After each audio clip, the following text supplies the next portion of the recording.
I sprinted to the cafeteria, hoping that there would be something tasty left. This was my teacher's fault. She made me stay behind after class. Mindy, your grades are too low. Yada, yada. Oh no! All I saw were empty trays everywhere. My stomach rumbled at the thought of having to return to class hungry. But then, like a mirage in the desert, the last loaf of bread, chillin' next to Tom the Hottie. Without a second thought, I grabbed it and bit into it. Chewy. Very chewy. Then suddenly, everyone burst out laughing. That's when it hit me. There was no bread. I was munching on Tom's ballet shoes. Hey, I'm Mindy, and I belong to a family of champion weightlifters. Yep, my dad's genes explain why I'm the tallest girl in school. I used to long to become a weightlifter just like Dad, but then I met my BFF, Tiffany. Suddenly, I discovered a world of pretty dresses and delicate spins called figure skating, and I couldn't look at my ugly weightlifting shorts in the same way again. Tiff took me ice skating at the mall, and I loved it. Since then, that's all I've wanted to be. Okay, so I may not be petite like Tiff, but I was smart enough to use algorithms to calculate angles during training. Tiff and I both got scholarships into this amazing sports-focused high school, and yeah, that's when the trouble started. It didn't matter what cute outfits I wore or how normal I tried to be. Being a giraffe made me stand out, and being with pretty, petite Tiff made it worse. The only ones who didn't ignore me were the weightlifting team, but that's only because my dad was their coach. Then, to make things even worse, my clumsiness and appetite of an elephant accidentally got me on Tom's bad side. This was bad, as almost every girl and guy in this place was obsessed with him. Ever since then, no one took me seriously, and trying to avoid my dad so he didn't lecture me on giving up skating for weightlifting was tiring. I was in the changing rooms when Tiff came over. Oh, I forgot it was the annual health check day today. I shouldn't have eaten that muffin earlier. Oh, no, I forgot about that too. No way could I have my weight published for the entire school to see. I'd be nicknamed Mindy the Massive. So when no one was looking, I sneaked out of there. But trying to find a hiding spot big enough for this oversized body isn't easy. The janitor's closet. But as I hurried toward it, I bumped into Tom. Have you ever heard of ladies first? You call yourself a lady? Fine, lady. Let me have this. In exchange, I have this very yummy snack for you. What snack? This bread. How dare you! At that moment, the door suddenly swung open, and the janitor yelled at us to stop kissing? What? Thanks to this unnecessary misunderstanding, we ended up in the principal's office along with our parents. My dad even brought the entire weightlifting team along and started throwing a tantrum. Mindy, you skipped classes! I couldn't mention the health checkup, so in a panic, I babbled out, I was on a date with Tom. Who would ever date you, Miss Brahma Bull? Then there was a loud bang as my dad smashed the table in half. Bull? Who are you calling a bull? I mean, Mindy is strong and cute, just like a bull. Our love language is a bit, special, isn't it, honey? Oh, my lovey donkey. You're revealing a little too much. Everyone gasped in shock, and the next thing I knew, Dad burst into tears of joy and started hugging everyone. My pumpkin finally has a boyfriend. This calls for a party at my house, but if you ever break my little girl's heart, you're doomed. I thought it was just a white lie, until the next day the stampede of students bombarded me with questions. How long have you and Tom been together? Who made the first move? You or him? You have to come sit with us. So this white lie had actually grown legs and was sprinting. But strangely, this feels interesting. Suddenly, I wasn't just Tiffany's oddball sidekick anymore. Instead, I had all the limelight, and this shouldn't be ending so soon. No, I had to extend my fake dating with Tom. So right when Tom walked by, I immediately dragged him away amid the roars of approval from the students. The entire weightlifting team is spying on us. Do you want to feel my dad's wrath if he finds out you were lying to him? You started this. I don't think my dad will see it that way. Fine, I'll play your boyfriend. And you stop eating my shoes. Deal. So we continued the dating facade, but I didn't expect that the weightlifting team actually was spying on us everywhere. We had to keep up the act. Tom escorted me to all of my classes, stuck adorable notes on my locker, and during lunch, he fed me spaghetti and used his sleeve to wipe the sauce off my mouth. We ended up spending most of our time together, and the spies definitely thought we were the real deal. I knew this was all just an act, but he was like a big cheese ball. My cheese ball, so still, it felt good. The more time I spent with Tom, the more I found myself liking him. He listened as I told him how hard I worked to get into the school, and in return, I learned new aspects about him, such as how much he loved ballet dancing, even though his family and his former friends hadn't always been understanding about it, and that his cold exterior was due to this, as he didn't want anyone who would question his dreams in his life again. We started growing closer, and he did some super cute things, such as cheering me on during skating practice and bringing me hot chocolate to warm me up. I was enjoying getting to know Tom, but unfortunately, not everyone was a part of our fan club. No matter what I said, Tiff wouldn't believe that he was anything other than a bad boy. She would send me endless texts just to force me to choose between Tom and her. I knew ever since Tom appeared, I spent less time with her, but she was being too much. To top it off, she even lied about being injured during practice to ruin my date. I gave Tiff the cold shoulder after that. She needed to reflect on her actions. One day I was sorting out my locker when Rachel, one of the most popular girls in our team, aka Tiff's rival, approached me and asked me to join her group. But what about Tiff? Tiff always told me that Rachel's no good, and what's wrong? Do you have to ask for Tiffany's permission before befriending someone? Or what? Aren't you more famous than she is? Right! I need to stop being seen as her sidekick. I have my own choice, my own friends. So I agreed to join Rachel's group. And I gotta admit, it's pretty sweet being with a popular clique. And on the other hand, dating the cutest boy. Spending all this time with Tom made me realize something. I had feelings for him. Real feelings. Pretty soon I found I couldn't help but babble about Tom all the time to Rachel. Oh, honey, you're so cute. But I don't think you should keep seeing that guy. Huh? Why? Okay, I see. Now you're acting like Tiff too. No, I mean, there's a rumor that he's dating someone behind your back. Tiff. I saw them looking cozy together. What? No way! But Tiff did seem jealous, and she did ruin my date with Tom, so maybe there was some truth to this.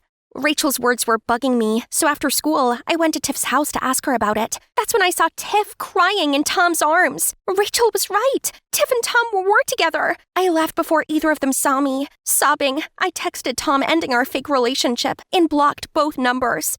The next day at school, everyone was gossiping about how Tom had left me for Tiff. And worst of all, being the giant I was, I couldn't hide away from it. Even Rachel and her group turned on me. What's wrong? Have you fallen off your high horse? Once an ugly duckling, always an ugly duckling. I couldn't bear staying there and watching them laughing at me, so I left school and went back home. I wasn't going back there, and no one could make me. I locked myself in my room and refused to leave it, until... Is this because of that Tom? Pumpkin, I'll teach him a lesson. I reluctantly opened the door. Mindy, you look terrible. What's happened? It all became too much, and I ended up blurting everything out to Dad. I'm a joke. No one takes me seriously because of how I look. No boys like me, no one wants to be my friend, and no one believes I can skate. Pumpkin, you got into one of the top sports schools out there. That means you're a talented skater, regardless of what anyone else says, including me. Fame is just temporary. Look at me, once a world champion, but now just a beer-bellied man whose sole life purpose is to raise my pumpkin. Dad. All right, you're too strong to let these dummies knock you down. Got it?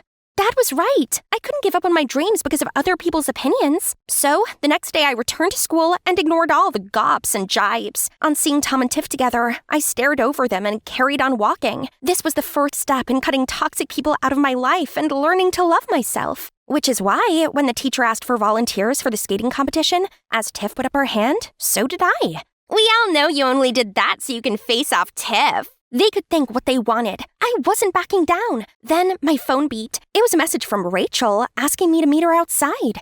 As soon as I reached her, she started asking me all these questions, as if she cared. Suddenly worried for me? Where's your sarcastic smirk? I'm sorry for the other day. Everyone was staring at me, so I had to play along with them. Trust me, I would never look down on you. Okay, I didn't expect this. Anyway, this is Alex. I don't want you to be the only one without a skating partner, so I found him for you. Forgive me? She seemed so genuine that I couldn't not believe her. I was once in her place, scared of the judgment and peer pressure, so I knew how it felt. Maybe Rachel did mean well. Besides, I'd already lost Tiff as a friend. I didn't want to be alone. I arrived home to find Tiff already waiting for me. Why are you being besties with Rachel? She ridiculed you in front of everyone. You've changed, Mindy. Do you want me to be the same and be picked on forever? And you're not a great friend either. You just want me to live in your shadow and witness how happy you are with your new boyfriend. What about you? You left me too. I felt stunned. How could she be that upset when she was the one who now had Tom? When I'd calmed down, I thought back to what Tiff had said and wondered if I really had changed. Tiff was always there for me, regardless of what I looked like, but I didn't tell her Tom and I weren't for real, as I guess it made me feel superior. I joined Rachel's group without considering how bad it would make Tiff feel. I realized that I had an inferiority complex toward my own best friend. On the day of the competition, I went to talk to Tiff, but I couldn't find her. I smashed my routine with Alex, but during Tiff's turn, I noticed that something seemed wrong. Then during her spin, I saw her lose her balance and thud! She fell hard and was rushed to the hospital. I rushed over to accompany her there, but Rachel stopped me. Why did you do that with her skates? Was that the reason why you told me to keep it a secret about you sneaking into Tiffany's waiting room? I tried to explain that I didn't do anything, but then the judge announced the results. Because of Tiff's mishap, I'd scored enough to land the last spot in the final round. I won't work with someone who uses tricks to win. Giant girl, you're on your own. Everyone started to groan at me, and I began to panic. Why does no one want to believe me? The final round was around the corner, but I couldn't stop worrying. As I stepped onto the ice, I spotted Alex smirking while standing next to Rachel and realized they'd played me. I stood there as still as a statue and too frightened to skate alone. Then the crowd fell silent, and I saw someone wobbly approaching me. Tom! The rumors about me and Tiff aren't true. Mindy, I like you. So, how about it, bull girl? Will you let this ballet boy be your partner? Confused yet touched, I nodded. Now chin up. Look. And in the stand was Tiff, holding up a banner while screaming, "Mindy, you can do it!" Energized by newfound courage, Tom and I fumbled through our routine. And even though we made loads of mistakes, it didn't matter, as I felt so happy to know that I had Tom and Tiff on my side and that I hadn't given up. I came last and Rachel won, but as she's receiving the trophy, the judges had some discussion. Turns out, another student had video evidence of Rachel damaging Tiff's skates. As they took the trophy off her, she got angry and shouted, "Obviously, I wouldn't want to be friends with a freak like you. I was just using you so I could eliminate Tiff." Her words would have once stung me, but now I didn't care what she had to say, and I hurried off to find Tiff. On seeing her, I gave her a big hug, and she told me the truth. Sorry I couldn't tell you sooner. Actually, Tom is my half-brother. My dad's a famous skater. He lied that he was single, but he wasn't. He was married. He refused to be a part of my life, and Mom was too afraid to go public about what he did. She struggled with no financial help from him. I resented my dad and presumed Tom would be just like him. I never told you this as I was embarrassed, but turns out you're right. Tom is actually a great guy. Oh, wow, now everything made sense. All these secrets had led to all this confusion, so we promised never to keep anything from each other again. Thanks to the friends that really care for me, I've learned to love myself, and I use my size as a strength. Being unique isn't a weakness, it's an advantage. And best of all, the people that matter like me just as I am. Hey, I'm Lydia. It might seem like this enchanting forest is real, but it's even better. It's VR, and you're looking at its creator. This is nature at its most perfect form, unpolluted, a home to many wild creatures. Those are actually my friends' avatars. One of them is Layla, my best friend, my only real-life friend. All the kids used to think I was a freak for my obsession with plants and nature. Then I met Layla, who was also a nature geek in the neighborhood. I knew right away that she and I were going to be best of friends. We loved all the same weird things, like pickled garlic and growing peppers to make pepper spray. We were basically inseparable, and with Layla by my side, I couldn't care less about what the other kids said anymore. But my world suddenly turned upside down when Layla graduated high school and had to move out for college. Saying goodbye filled me with sadness and fear. Layla was my only friend, and I would feel lost without her. So she came up with the idea of using VR to keep me company. Little did I know, it completely changed my life. VR opened a whole new world for me, giving me the tools to build the land of my dreams, a place where Layla and I could hang out and explore nature the way we used to. Soon enough, I quickly got a grasp on VR and became a big-name player in the game. Before long, my life was more virtual than reality. Suddenly, everything was black. I took off the VR headset and Mom and Dad were standing at the door. "Why are you still here? It's the middle of the school day, for God's sake! You've had your head buried in that game since your junior year. Enough is enough!" You know what? We've been too easy on her. You need to get into a college at the end of the school year, or we will kick you out of this house. Then how am I supposed to play VR? You know it's my life. Not my problem. You're 18. It's time for you to grow up and face reality. Mom! I'm with your dad on this. Now hurry up and get to school. Later, I reached out to Layla for help. Why don't you apply to my college? That seems like a good idea. I'd get to see you in person again. Right? You'll be out of your parents' reach, and it's an easy school to get into. They just need your high school transcript. Simple. Girl, say no more. Sign me in. Months passed, and it was finally college admission day. Man, it is packed here. Where could I find the school garden? There it is. But where's Layla? There was only a boy sitting here reading a book. He was literally glowing in the sunshine. He suddenly looked up and our eyes met. That was so awkward. Lydia! Oh my god, I'm so glad you're here! Finally, we've reunited after 2 years! Layla, I missed you too! Oh, you look different. The girl standing in front of me was totally dolled up from top to toes. What happened to her? Oh, I found my style ever since I got here. Don't worry, I'll help you out with your style too. But I like my style. Anyway, do you know what major you're in? I haven't decided yet. Better hurry up. Our school has a rule. To stay here, you have to choose a major within your first week. But no biggie, just go to my department, Greenhouse. I'm the class president now. Come on, I'll show you around. Then, Layla led me to her department infrastructure, and I was absolutely impressed. It was equipped with modern experiment and technology and exotic plants. Right then, a group of students swept past me and flocked around Layla. She introduced them as her new friends, but they just gave me the screening from head to toe, then straight up ignored me. Ugh, rude. Whatever. I need some alone VR time anyway. I put on the headset and doing some boxing moves, but accidentally knocked over something in real life. Layla, why is your friend wearing the VR thing and breaking our stuff? Don't you dare tell me she's from VR. No. She just uses VR since she's socially anxious. I'll talk to her. Lydia, listen, if you're going to become a greenhouse major, you have to lay off the VR a little bit. You can't be carrying the headset around campus, okay? I confusedly nodded my head. Isn't she also playing VR with me all the time, though? Afterwards, I went to get settled into my dorm room to find a girl playing my fave VR motorcycle race while riding her hoverboard. She's good, but I'm the boss of this game. Instantly, I joined the race and quickly passed her. But man, this girl was fierce. We ended up reaching the finish line at the same time. Whoa, that was epic! I'm Lydia, by the way. It's my first day and I'm assigned to this room. You must be my roommate? Yep, I'm Christine, class president of the VR department. You seem to know VR really well. How long have you been playing? I'm kinda new. Just started 2 years ago. Sheesh, you've got games, girl. Wanna join our department? The next day, Christine showed me around the VR department, which was full of the newest techs. Dude, this is so sick! Every week, we have an exhibition of new VR technology, and we mainly work and interact in VR. No need for awkward real-life convo. Besides, our department also joined the school annual creativity competition for the huge prize of $10,000, which we could use to develop more modern VR technology. Whoa! This place was heaven! Just imagine playing VR all day, every day. Holy moly. Can it be? Soccer shots enhanced? I joined in the game immediately and gave it a big kick, scoring a goal. Wait, did I break the pots again? I took off my headset to see a guy doubled over in pain. Oh god, I'm so sorry. Don't worry, I'm good. I'm fine. His face seemed awfully familiar. Oh, I remember you from the school garden the other day. Yeah, that was me. I'm Marshall. Thinking about applying to VR? Yeah, I'm Lydia. Lydia, I think you'd like it here. I suddenly felt my face getting hot when I was saved by a phone call from Layla. I quickly excused myself and ran right into her. Hey, I've been looking everywhere for you. There's a welcome party tonight, and you're definitely going. No party. Oh, come on. I'll introduce you to our research group. You've heard about the creativity competition for departments, right? Greenhouse is in it to win it. But no buts. Let's get ready.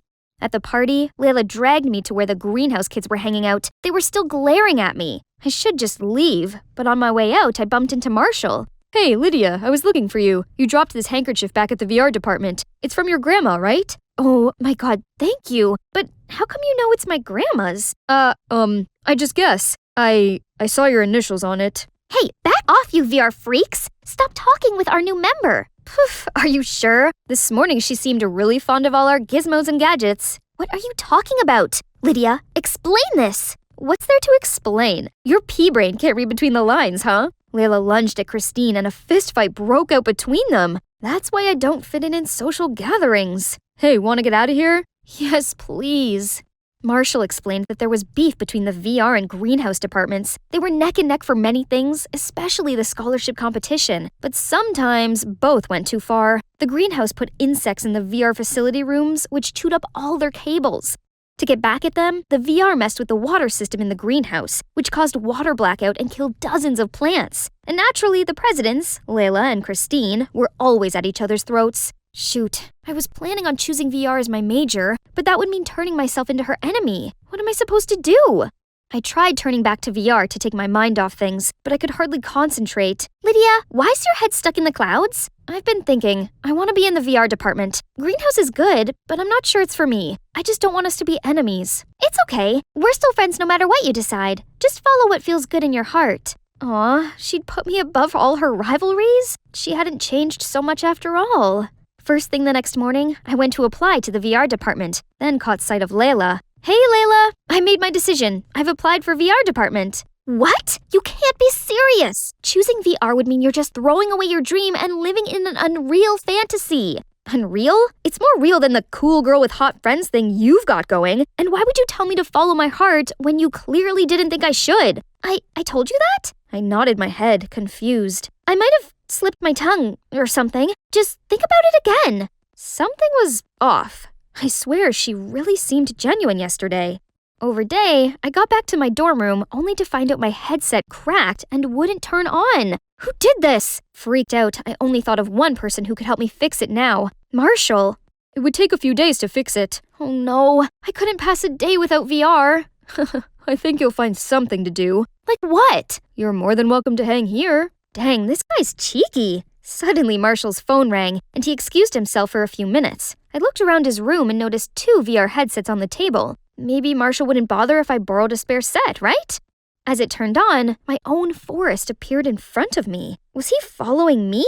I clicked on his profile to see. He was logged in as Layla, my friend Layla. So, the Layla I've been talking to was not the real Layla, but Marshall? How long had this been going on? And did Marshall know me from the beginning? Lydia? I took off the headset to see Marshall standing there, stunned. What's this? Explain to me now! It all started when I got my department's pricey drone stuck on the roof of the greenhouse building. Layla was up there, so I begged her to give it back to me. She only agreed under one condition, that I had to use her VR account to play with you, without telling you that. At first, I only did it as part of the deal, but after a while, I find her the funniest, smartest, and most creative girl, and I couldn't help but spending time with you. You're telling me that this whole year I've been talking to someone I thought was my best friend, but it was actually just some random guy, and you have the nerve to keep lying to me? Marshall, give me my VR, and stop hovering around Lydia or she's gonna find out. She already did. Lydia, I can explain. Was it because of the stupid rivalry between Greenhouse and VR? What's so important about it that you had to lie to your best friend? You've changed, Layla, and I don't think you're my friend anymore. I stormed off, fighting back tears. I couldn't look at either of them any longer. When I got back to my dorm, Christine was already there. I asked her about my VR headset. I actually saw that Layla around our room earlier. She must have done it. That was a low move, Layla. But I was too fed up with her to even be mad. The greenhouse department could be trying to sabotage us again. Now, this is war. I'm going to gather everyone so we can plan our counterattack. Whatever, this rivalry thing is ridiculous anyway. On my first VR-free day, I was the only person in my class without their headset. Even the professors engaged through VR.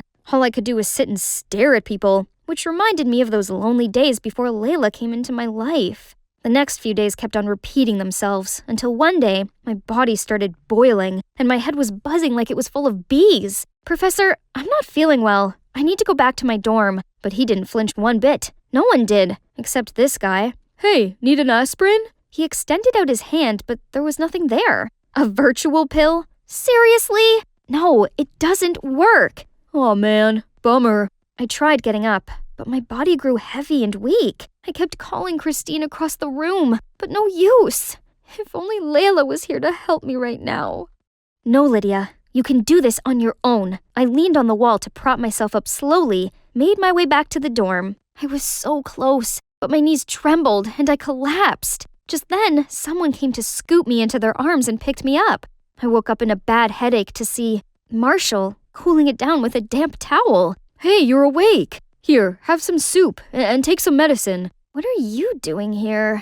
I came to return your VR but saw you collapsing, so then I helped you into bed. I know you don't want to talk to me right now, but this was urgent, so Thank you, Marshall. I threw myself into his arms and burst into tears. I thought no one was gonna help me. He wrapped his arms around me, and I finally felt safe.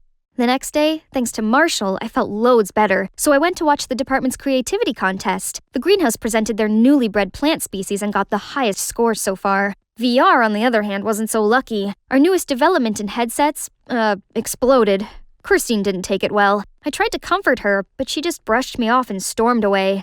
Suddenly, Layla rushed towards me and pulled me into a corner. Lydia, I just want to say I'm sorry. Ever since I got here, I became the center of attention in the VR department, and I got so wrapped up in it. I had to give up playing VR with you. I don't know, Layla. Why couldn't you just tell me that? I didn't want you to be alone. You were always online, so I guess you didn't make any friends back home. That's true. This might sound ridiculous, but only now have I realized that VR isn't everything. No virtual reality can replace the real world, and real friendship goes through all kinds of ups and downs, but it lasts, just like you and I. I'm glad you realized that, and I just want to let you know, no matter what department you choose, I'll support you. Unconditionally. Thanks. But hey, why did you break my VR headset though? Your VR? No, I didn't do it. I swear. Then how come Christine blamed it on you? I ran down to my dorm to confront Christine, but she wasn't there, and she didn't return for the rest of the night. When I got to class the next day, I put on my headset and found the rest of the department ragging on me, calling me a liar and a traitor. Somehow, pictures of me and Layla talking yesterday were plastered all over the virtual world. the audacity of you to come back here. We already know the greenhouse department is using you to spy on us. It was you who messed with our invention at the department contest. Otherwise, how could it explode? They started booing and surrounding me, so I ran for my life until a hand grabbed mine. You could run for real, you know. Yes, at least I'm not the only one virtually running. We made it to the building's entrance, just as the greenhouse student dragging Christine towards us, and the VR students caught up with us. Layla, what's going on? We caught this girl starting a fire in our greenhouse lab with her hoverboard, then tried to flee the scene. What? Why would you do that? It's not on purpose, okay? Then tell us the truth. Now. Fine. So, a day before the department's competition, I secretly made an adjustment to the VR model, but somehow it caused an error and we ended up losing the prize. I was so mad that I decided to take it out on this greenhouse bunch. Last night, I snuck into your lab trying to take away all of your research. But suddenly, my hoverboard overheated and exploded, causing a fire to spread everywhere. I freaked out and left. You know the rest. Yeah, thanks to you, our lab was burnt to the ground. You're lucky no one got hurt. And you had the nerve to blame Lydia for losing the contest. I had to, otherwise the entire department is on to me. Oh, not just the VR department. Now everyone was furious at this crazy manipulative witch. What about my VR headset? Did you break it too? Well, that's just a little trick to get you and Layla to fight. You do belong to VR department after all. That means no making friends with Greenhouse. Right, guys? Guys? You've gone too far this time, Christine, and this rivalry thing is ridiculous anyway. Look where it got you. The VR students couldn't have agreed more. They immediately voted to impeach Christine from her class president role before turning her into the administration. They then apologized on Christine's behalf and offered to help the Greenhouse rebuild their lab. Of course, Layla and the Greenhouse department agreed. It looked like the start of a beautiful partnership. Within a few months, in collaboration with the VR department, the greenhouse was completely remodeled and renovated. No one even cared to mention the feud between the two departments anymore. And guess what? I applied for a second major in greenhouse. Double majoring was tough, but I had the support of Layla and Marshall and our friends in both departments. Speaking of Marshall, he wanted to take me somewhere special in the real world. He covered my eyes and led me there. Now you can look. I could have sworn I was in the VR world, but I wasn't. I could feel and smell the flowers, the soft grass, and Marshall's warm hand holding mine. Lydia, I've been wanting to tell you this for a long time. I don't want to be your virtual friend, or even a friend in real life. I wanted more, so would you like to be my girlfriend? Are you kidding me? Yes, yes, yes! Augustine and I almost took down this fake Roblox plushie smuggling empire when the gang leader suddenly turned vigilant and ordered his members to armlock us. Pablo, you got it all wrong. We're here to make a business deal. You don't fool me, you sneaky little rats. Think you can catch me? I am invincible! Mwahaha! Suddenly, there was a knock on the door. Pizza's here. Please take your order. Did any of you morons order pizza? Sorry, boss. I did. I was starving. Please could I have a bite quickly before executing these snakes? Go get the door, you Dumbo. You, hands over your head. Pablo then came, hide behind the door as it opened, and standing there was Jane. Hi, lunchtime. Jane then pulled up her skirt slowly, revealing her stocking. While the gang were dumbfounded, Augustine quickly restrained the gang member, while Jane slammed the door onto Pablo. And me? I stomped onto the guy's foot, elbowed him in the face, and pinned him on the ground. Phew, all hail Queen Jane. Hi, my name is Naomi, a special agent, and these are my partners, Augustine and Jane. With Augustine as leader, we three have successfully cracked the hardest cases, including this one. Augustine is such a respectable senior agent to me, while Jane is actually my annoying stepsister/partner. It's your turn to write Pablo's case report. Don't push it onto me. Why do you always try to get away with tasks? Just like how you made me do all the dishes at home all the time, too. Team, we got a new case. Amy, straight A student. Lawrence High's representative to the upcoming United Nations event. Missing since Monday. Urgent request from parents and the school to bring the subject back safely. Suspect number 1, Shirley, direct competitor for the school representative title. A mean girl in disguise. So, starting tomorrow, we'll be students at Lawrence High to investigate it. Can I join the girl posse and befriend Shirley? Nothing helps spilling the tea easier than blending in with the gossip girls. Okay, but we also got Diane, Amy's stepsister. Quiet and shy. Parents are freaking out and asking her to be watched 24/7 too. Jane, what do you think? I can approach Diane and keep an eye on her. Great. Remember, team, do not act by yourself under any circumstance. Lawrence High, I'm coming for you. On the first day of school with my excellent disguise, I confidently strode to the classroom. My mean girl covers quickly got everyone's attention, including this guy. Hey cutie, let me show you around, and you could show me the way to your heart. Marco, Lawrence High's jock with a notoriously long list of ex-girlfriends. Meanwhile, Augustine's also taking a good chunk of the ladies' hearts, including Shirley's, my target. So, I purposely walked past her, showcasing my $200,000 Hermes bag, and... Hey, you. Yes, take the bait, fishies. You seem to have a sensible fashion style. Want to join our group? Sure, I'm Naomi. Right then, Jane passed by. In the shy, nerdy girl covers, of course. Hold on for a second, rookie. Did you borrow your granny's dress for school? Right, Naomi? I think... Oh, this hurts my eyes too. Who, in God's name, wears pastel pink in 2023? Shirley and her entourage were cackling, while Jane gave me a hostile look and stormed off. Oh, please. She didn't have to take it so personally. She should thank me for that instead, as now she can naturally be friends with Diane too. Since then, I started hanging around with Shirley and the girls. They love gossiping, which is indeed pointless. Until the topic of Amy came up. Have guys seen Amy around at all recently? Amy? Who on earth? Amy Hayward, the one competing against you for the school's representative. Oh, that stupid contest. I couldn't care less about it, actually. Thank God it's over. I only joined it because my dad kept insisting. Shirley didn't even remember Amy, nor did she want to compete with her. And now that I've noticed, she's boisterous at times, but actually quite straightforward. My guts are telling me it's not her. So I brought up my concerns about the case at our next meeting. I'm pretty sure Shirley is clear. What? Do you even think before saying? She's our number 1 suspect. Plus, from what Diane told me, she's always picking on other students. Yeah, but that doesn't mean she has ill intentions towards Amy. You need to stop judging people too quickly. Excuse me? How about you stop siding with the devils? Or you find it hard because you're one too? Enough. Let's just keep your assumptions on hold for now. We need more clues before acting on anything.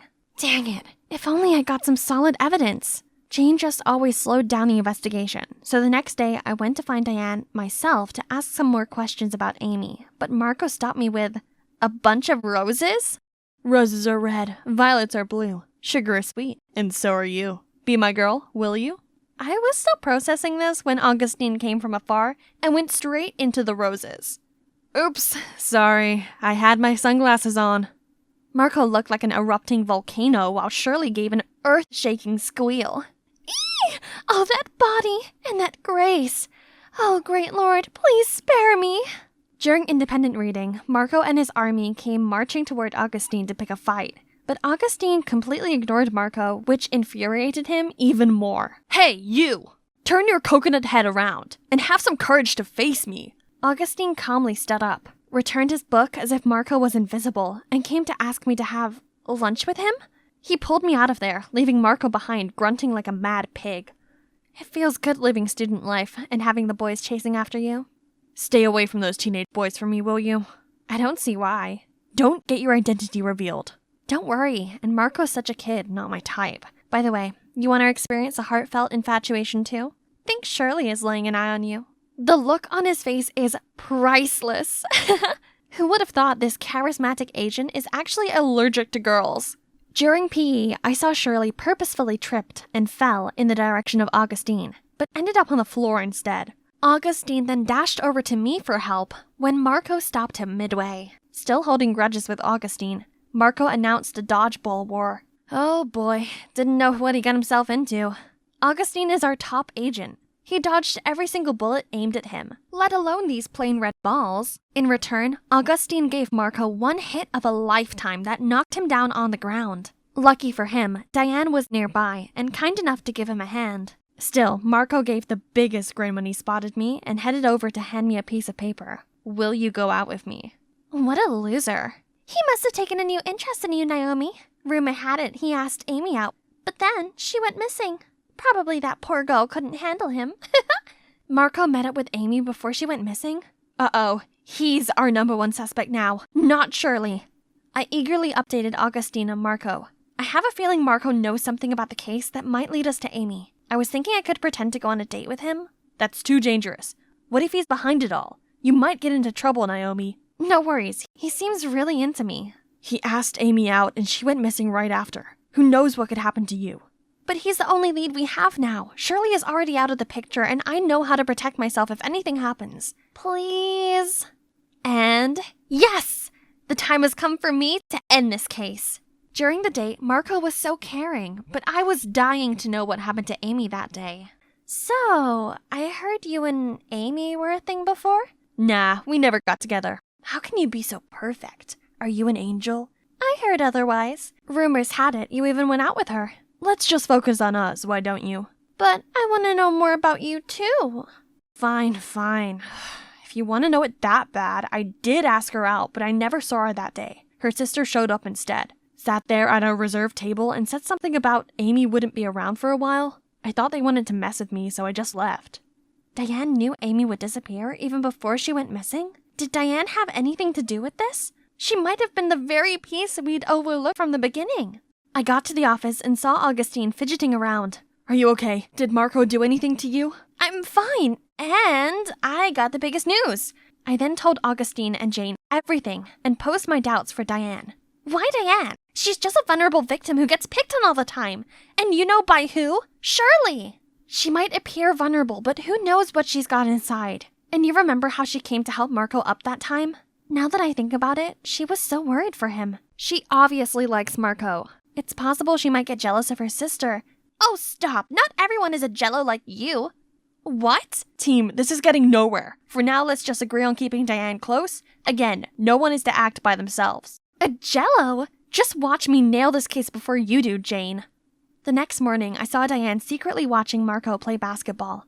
I swear to God, Diane is definitely into him and involved in her sister's missing. But Augustine wouldn't let me do anything. That'd leave me with the only option, which is to keep Diane's activities on watch. Indeed, she's been acting very strange lately. She received regular phone calls and would get out of class, just to return with a troubled face. I decided to tail her that afternoon. She looked very suspicious and kept turning around to check if anyone was following her. She's definitely hiding something. We were walking for quite some time, passing a vast area of abandoned field crops, until she stopped in front of a shabby house. This is clearly not a building for residency. The whole place looked so torn apart, and even had traps everywhere. Thank God I had all that training back in the academy to spot these deadly traps. Suddenly, I saw a flashing shadow sprinting right across the room. I quickly followed and saw a door leading to the dark basement. Diane, or whoever was staying here, is not going to be simple to deal with. Oh no, it's a trap! If you dare move an inch, you're done. Now tell me, who are you? Are you from the Dixie Mafia trying to get back at me? Mafia? No, you got it wrong. I came to check on the electricity for this building. Please calm down. She's lying again, Mr. Gordon. I knew she was up to no good. Speak now if you want to stay intact. Oh, no. I should have listened to Augustine and not let my stupid adrenaline take over. Is this the end of my mission? The end of my life? Suddenly, there was a loud banging sound. FBI, don't you dare touch her! It's Augustine! FBI? What? No, what's happening? Are you not from the gang? Jane was there for me too. She quickly took the bomb remote and turned it off. Fake bomb, are you kidding? I quickly got out of the trap safely. Special Agent Naomi Cooper, where are you hiding Amy? No, you got it all wrong. Mr. Gordon's Amy's biological father. How can he hurt her? I looked at Augustine and Jane, who were as shocked as I was. Mr. Gordon used to work for the gang, but he turned his life around. That's why he thought you were the old gang coming at him for revenge. Not long ago, he contracted a serious illness that needs a kidney transplant, and Amy is the only relative he's got left. You're telling me Amy agreed to give him a kidney? Then why are you here in the dark? Why hide? Because Amy's mom hated me and forbade me from seeing her, let alone giving me a whole kidney. But Amy is my daughter with a golden heart. Even though I didn't want to, she insisted on giving me a kidney so I could live on. If Mom knew about it, she would never agree. That's why Amy had to run away to have the transplant done with Mr. Gordon. Where is she now? Resting in that room. Don't worry, Mr. Gordon has been taking well care of her. Meanwhile, I helped bring them food and necessities. I quickly kicked the door open and saw Amy lying on the bed. What was all the commotion, Diane? Did you bring Dad some squash? Augustine, Jane, and I saw it through now. We all got it wrong this whole time. The next day, we went to find Amy's mother and had a talk with her. She was shocked at first, but after knowing everything, she realized how wrong it was to separate father and daughter. She was so touched by her daughter's precious heart and agreed to let Amy come visit Mr. Gordon from now on. Looking at the sisters makes me think about my own sis. I'm sorry. We gave each other a tight hug. We are sisters too in the end. Well, case closed. Let's go for some grand celebration, shall we? Actually, I have a date now. Why don't you take Naomi with you? Then she just left us there, cheeky Jane. I'm so relieved you're okay, Naomi. 'Cause if anything happens to you... Yeah, Augustine? If anything happens, I would die for you. I arrived home in really good spirits after an exciting training session, and my mood took an instant nosedive to see my devious cousin Caitlin holding my diary. Oh, wow. So your crush is Leo, the swimming club captain, huh? Give me it back. I wonder if the whole school knows yet. Don't worry, your devoted cousin is here to help. Thanks a lot, but I'll do it myself. Stop poking your big nose in my business. Hey, first, your nose is much bigger than mine. And second, about Leo, whatever. He'll be mine soon. Tit for tat. Payback for stealing my boyfriend. How ridiculous. And so not true. She should blame herself for having terrible taste in men instead. No thanks. I didn't want a player like him either. Hi, I'm Megan, the leader of the school scout club. I'm friendly, fun, and love going on adventures, just like my explorer dad. So of course, girls like Caitlin don't scare me. From day one of my dear cousin moving in with us, it was clear we were never going to get on. I love to run around the garden and learn interesting survival tricks with my dad, while Caitlin can't even stand a speck of dirt. Oh my god! Billions of germs are attacking me! Get me sanitizer! Now! And it didn't help at all that Caitlin's jerk of a boyfriend asked me out right after breaking up with her. Despite my clear disinterest in him, she blamed me. That's when we were officially like Cardi B and Nicki Minaj and the prank wars began. She drew on my face in permanent marker while I slept, stuck gum in my hair, and once she even tried to shave my eyebrows. But who am I, huh? I can beat her with only one move. But now, the stakes have been raised. She's going after Leo. So I need to confess my feelings to him ASAP before Caitlin butts in and ruins it. The perfect opportunity would be the upcoming school field trip for top students, which Caitlin definitely can't join. And there'll be plenty of chances for me to impress Leo. But there's one slight problem. It's by a river. OMG, thinking of it made me want to pee my pants already. I have thalassophobia, which is an intense fear of large bodies of water. Of course, I keep this a secret because no one will take me seriously as a scout leader if they find out about this. However, this is a once-in-a-lifetime deal, and no way can I just sit at home while Caitlin digs her claws into Leo. So, I signed up for the trip, and set up a master plan for it. Baby steps. I mean, literally. I signed up for swimming in a kid-friendly pool. Easy peasy lemon squeezy. Oh, but why are my legs trembling like this? Ha ha. It's not like I've morphed into a jellyfish or something. Look, the pool is turning into the scary ocean ready to swallow me! Help! Suddenly, a boy with a floaty bumped into me. I fell on my butt and my leg touched the water. Something grabbed me. Loch Ness Monster! then a kid popped up and started laughing at me. It's okay, Megan. Happy thoughts. Think happy thoughts. This is much better. But then I felt splashes everywhere. I tried to avoid them but ended up toppling over and fell into the water. Panicking, I spluttered and flailed about. I couldn't care any less about everyone looking at me weirdly anymore and just screamed for dear life. Suddenly, strong arms pulled me out of the water. Then that guy carried me and my face pressed right against his chest. Holy moly, it felt harder than a rock. You all right? Oh, my Superman, I'll be your Lois Lane. Ew, snot is streaming down your face. Disgusting. Gosh, this is so embarrassing. I got dressed at the speed of light and ran out of there. Hang on. Something isn't right. Hey, missing something? Jesus! This jerk still tried to embarrass me at the last minute? The only good guy in this world is my Leo. As if it's still not enough to call it a day, I came home to see Caitlin watching a scary movie about a giant shark. Sup? Scared of me already? It's not too late to cling onto my leg and beg. Who's scared? This stupid show. It's obviously all CGI. There's no shark in the world that could be that big. And, they're labeled as dangerous, indiscriminate killers that eat anything in sight, but in fact, sharks are most often the victims.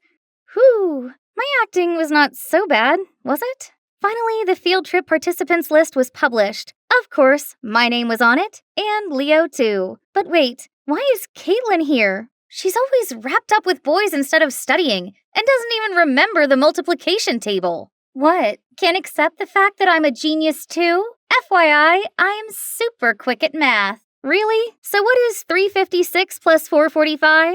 Easy, 234. Huh? That's not even close. But it was quick. See you on the trip. I'll be watching you, sis.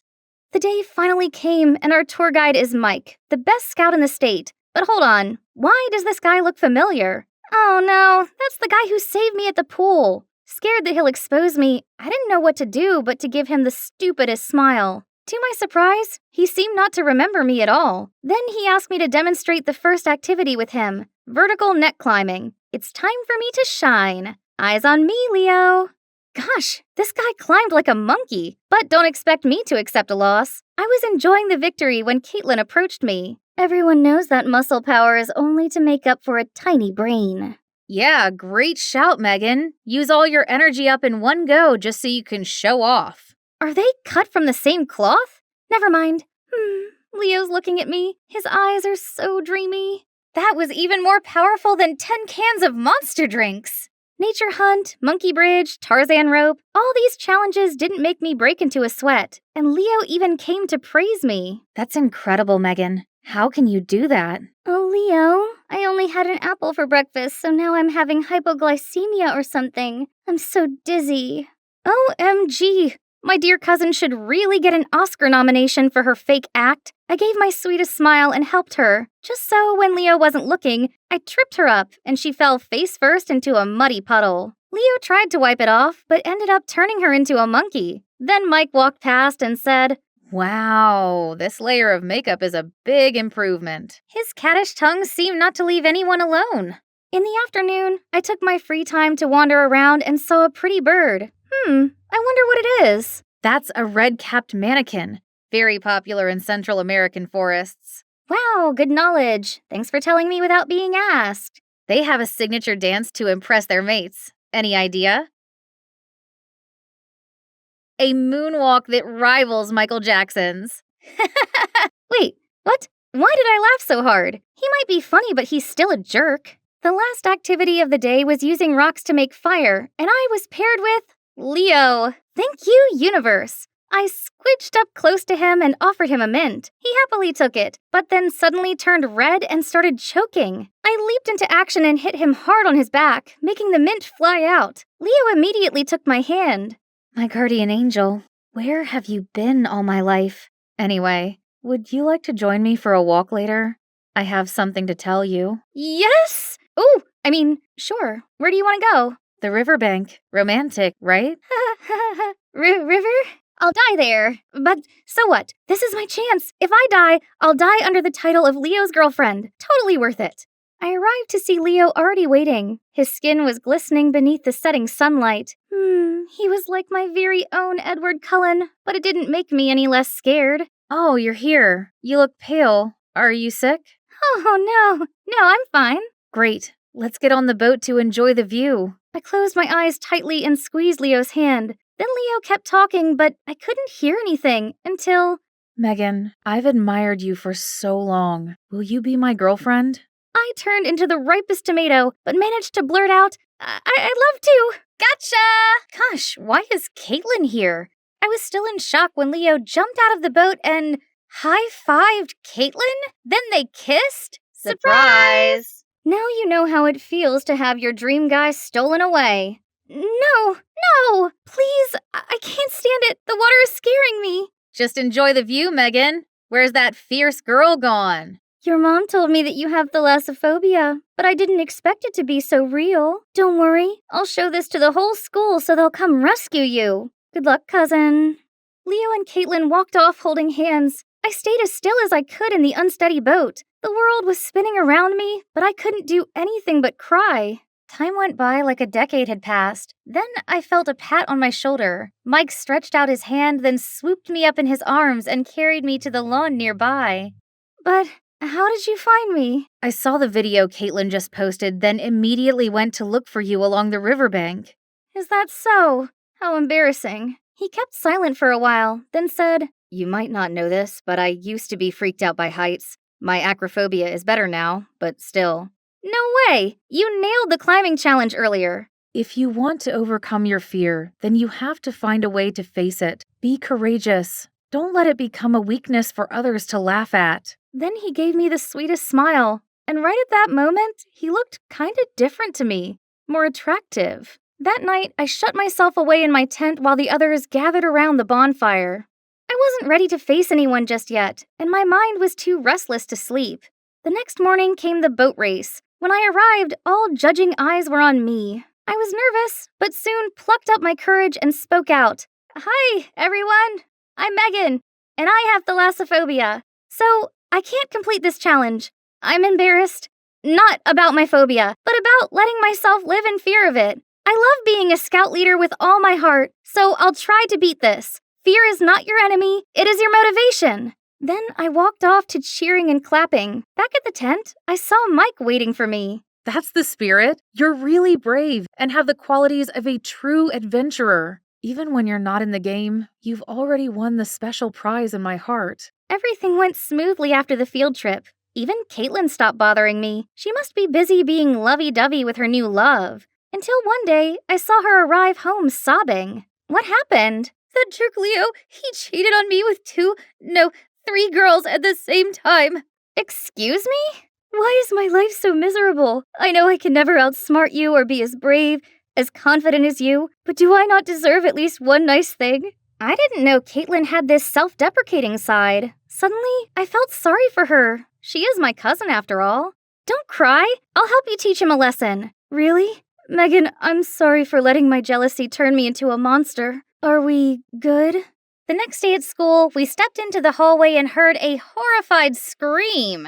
It was Leo with his locker full of cockroaches. He freaked out so much that his friend had to catch him before he fell over. Oh, Leo, I am just warming up. I gathered my classmates and showed them the extra special gift I'd prepared for him. Hello, everyone. This time on Name a Cockroach After Your Ex, we have here a gentleman named Leo Whittemore. Happy Valentine's Day, everyone!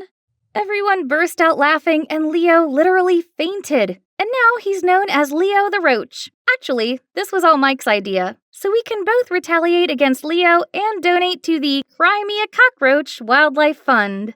And back to me. To make things right, I decided to go back to where I started. I realized nothing is impossible when you believe in yourself, and when you have a perfect companion to give you the gentle nudge you need. Blue sky, white clouds, golden sand. Such a perfect day for sunbathing on this luxury Hawaiian beach, while being served by Kirby, my archenemy. That brat used to tease me all the time about my old clothes and messy hair. Little did she know, I was secretly a millionaire. Earth to Clarine. Castle building all day won't fill your stomach. Finish your shift and go home. Well, Mary, who doesn't want to get rich? Sadly, some of us can only dream about it. If you want to be Cinderella, then go find yourself a prince. Just not Danny. He's just as poor as us. Do not underestimate my Danny. My precious heart fell for him for a reason. It's just that he doesn't seem to realize that we're destined for each other yet. But Mary was right. My dinner won't cook itself. Let's see what we can afford for tonight. My dad left us when I was 4, and since then, Mom worked her socks off to provide for us. So it was down to me to also work to save up for my law school dream. All of a sudden, groceries started raining down on me. Bottles tumbled off the shelves and broke into pieces right by my feet. Ah! Is it an earthquake? I stooped down and prayed until it stopped. Thankfully, no one was hurt, but geez, it sure left a freaking mess.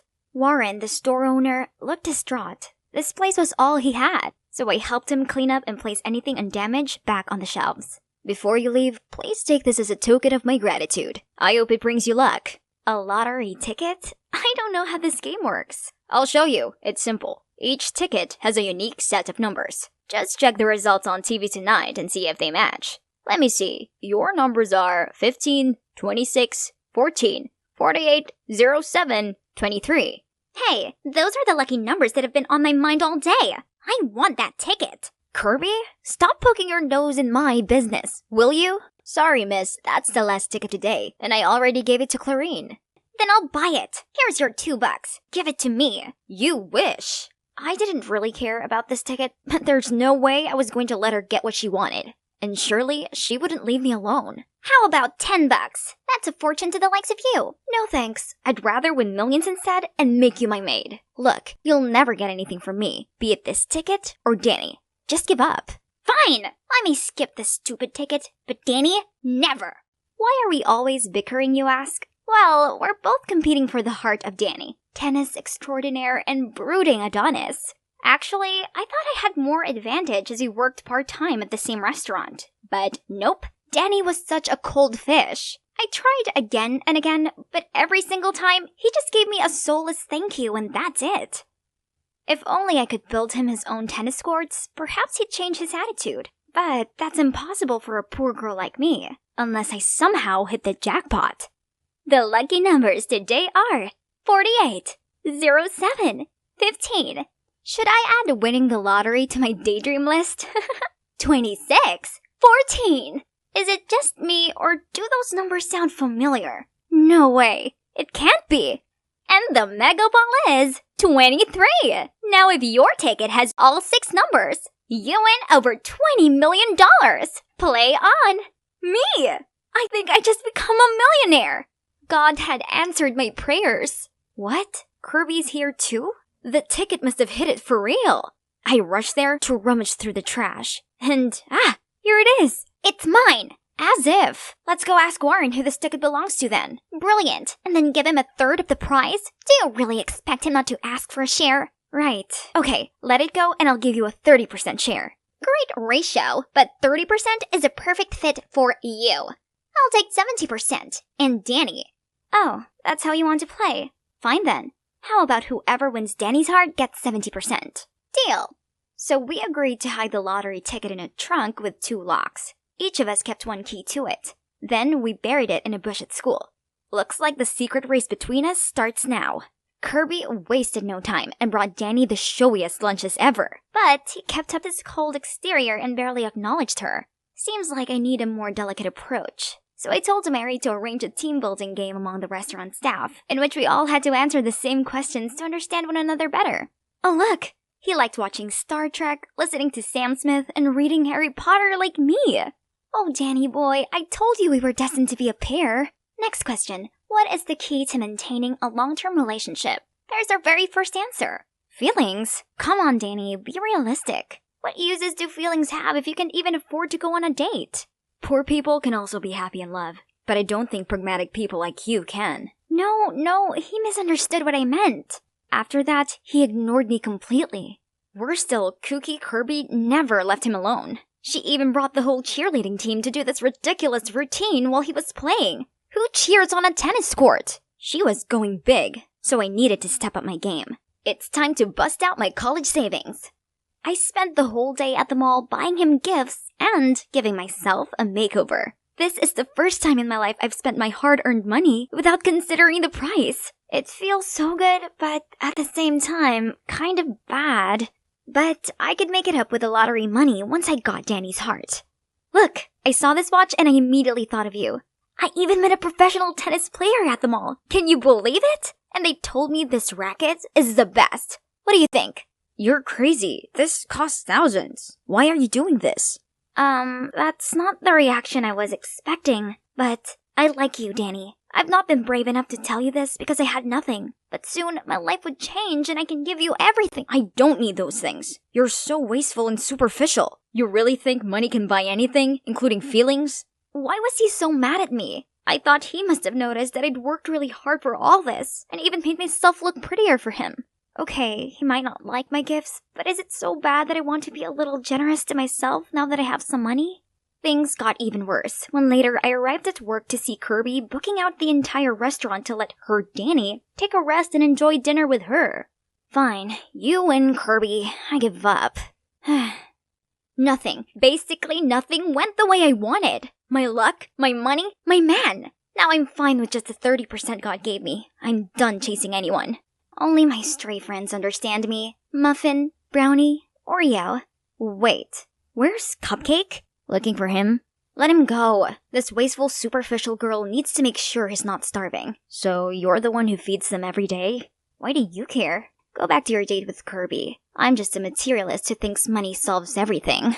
I'm sorry for how I acted earlier. It's just that, at home, I'm surrounded by people who are all about money. So I hate that way of life. Why are you talking like you come from money or something? Yeah, kinda. My parents are the presidents of Sunland Corp. What? The biggest furniture corporation in the city?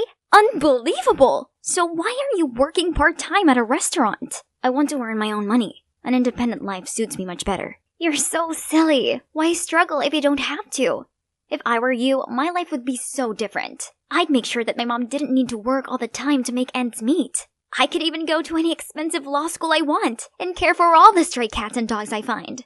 Surprisingly, this time, Danny didn't look at me with jaded eyes like before. Instead, he just listened patiently and gave me the sweetest smile ever. But not love. That's one thing money can't buy. How about Kirby? Did any of her grand gestures impress you? I prefer the cats. Our talk has confirmed that there's still a chance for me. Kirby's only advantage over me is money, but Danny doesn't care about that anyway. Is that the new student? Seems like Danny just found a worthy opponent. He's Finn. Look how he smiles whenever his opponent catches up a point. Wait, did you just call Danny someone's opponent? Someone has a new crush. Who? Don't talk nonsense. Right then, a ball zoomed toward us. And holy moly, Finn caught it just mere inches from Kirby's face. Are you okay? She's fine. Her face always turns red. Nothing to do with the ball. Kirby was so embarrassed that she ran off. It seems our race took a turn. But then, shockingly, Finn turned to me and asked for my number? Huh? Does my charm glow this much? Everyone knew I liked Danny, but he's such a riddle. Maybe I could use Finn as my last card to make Danny jealous and bait Kirby to give up on our deal. What a genius I am! Then, for the next few days, whenever Danny was around, I flirted with Finn and made sure Kirby saw us. One day, I made an excuse to borrow Finn's phone. Then I secretly used it to send Danny a message to stir up his jealousy. If you don't like Clarine, then let me play with this innocent girl for a bit. And Kirby also needs a kick to admit her feelings as well, right? Actually, I like you. Looking into your eyes, I know you also have feelings for me. So... And finally, I set a date for them at the tennis court tonight at 8. If Danny doesn't want me to get hurt and Kirby doesn't want to miss her true love, they'll show up. Then I covered up my tracks, blocked both their numbers, and returned his phone. Thank you so much. Are you free tonight? Come to the tennis court. I have something important to tell you. Oh God, Finn looks like he just won the Wimbledon. That night, Finn got there early and was really excited. Let's see who'll raise the curtain. Ah, it's Kirby. Oh, Finn, you had me at hello. But admitting my feelings means I lose the deal with Clarine, so...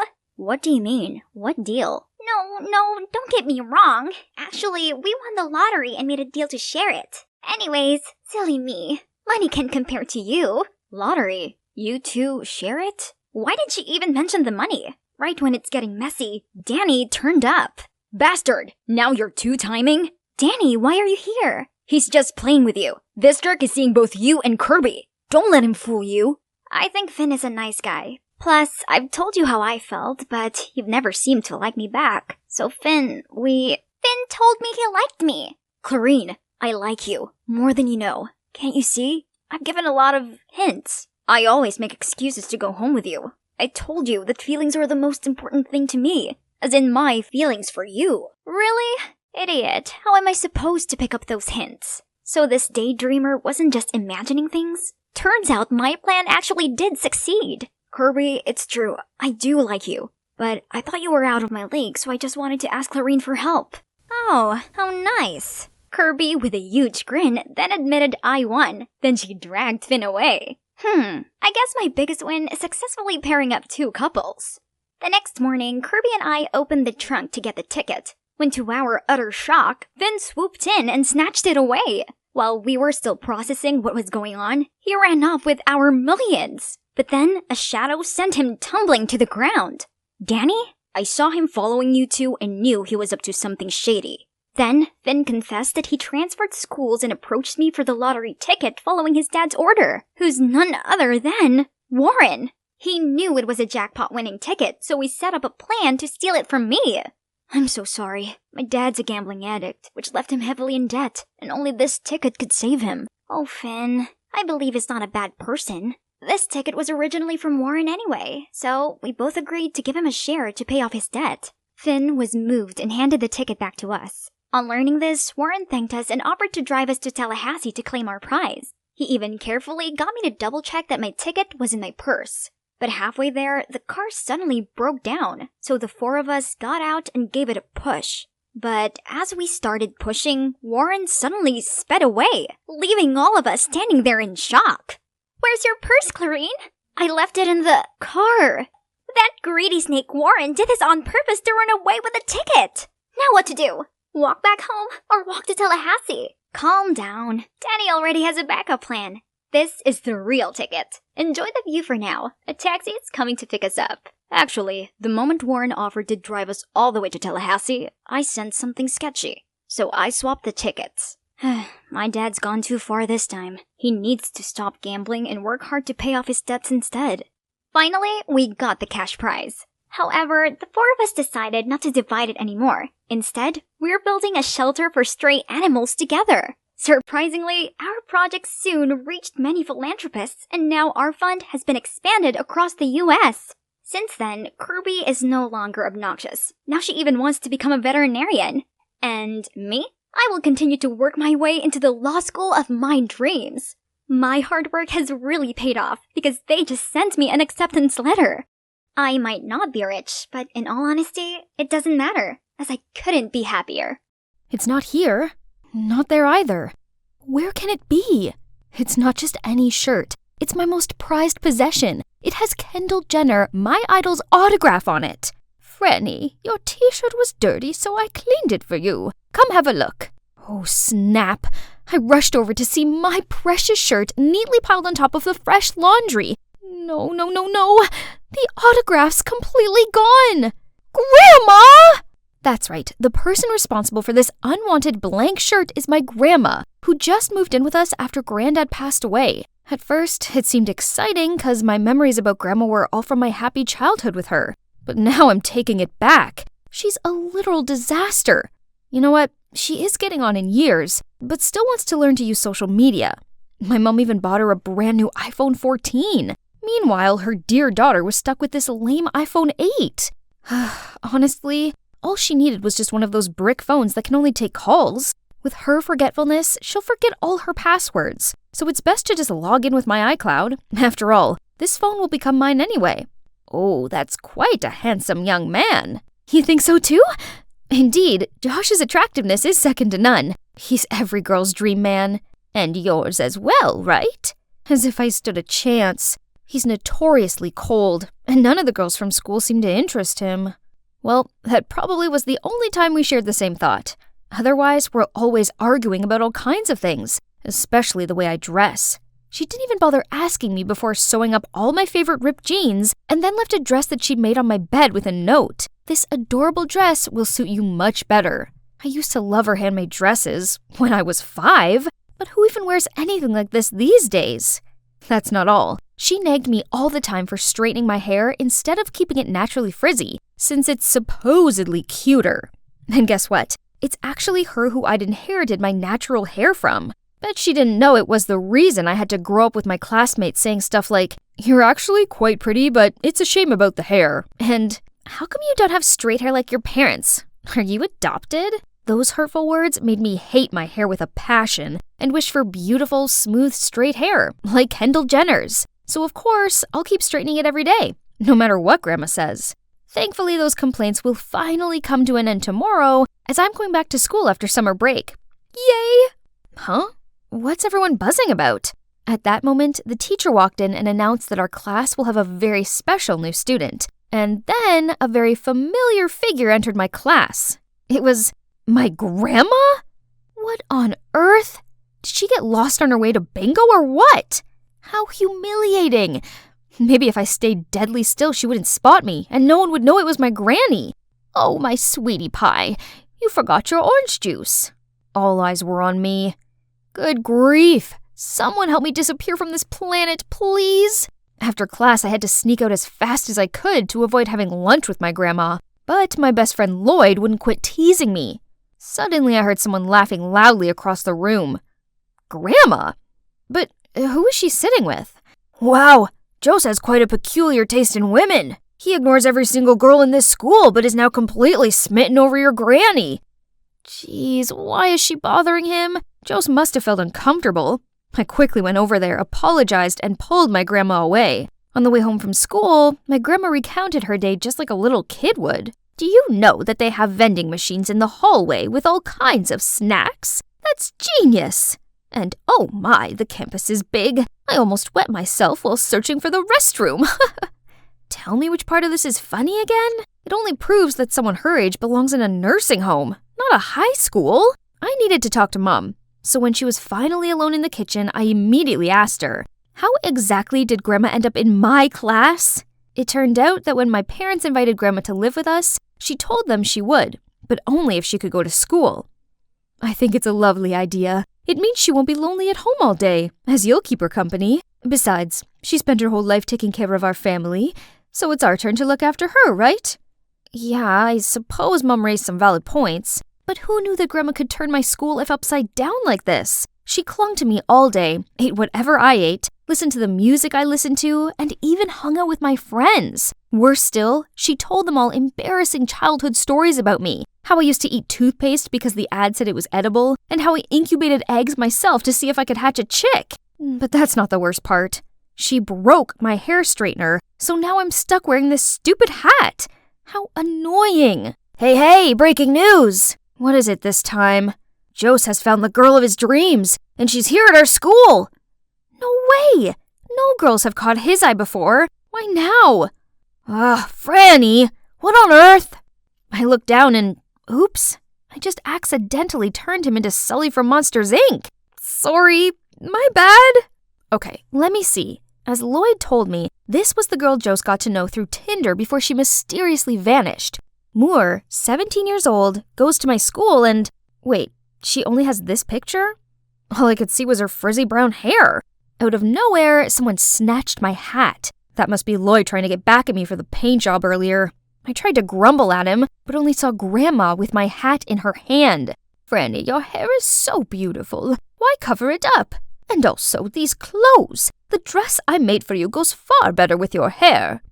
Enough. There's no way I'd let anyone see me with this hideous hair and granny outfit. Please, Grandma, leave me alone and don't cause me any more trouble. This is my school, and having you around is embarrassing.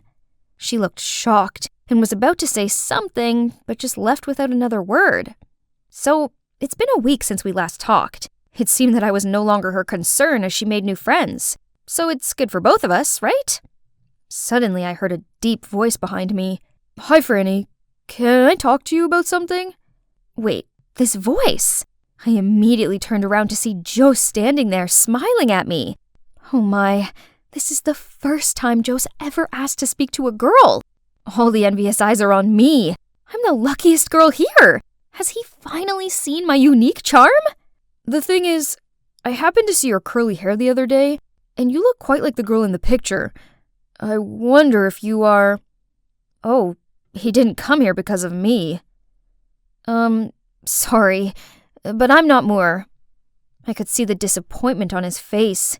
He apologized for getting the wrong person, but before leaving, he smiled and told me, "By the way, you're pretty with that curly hair."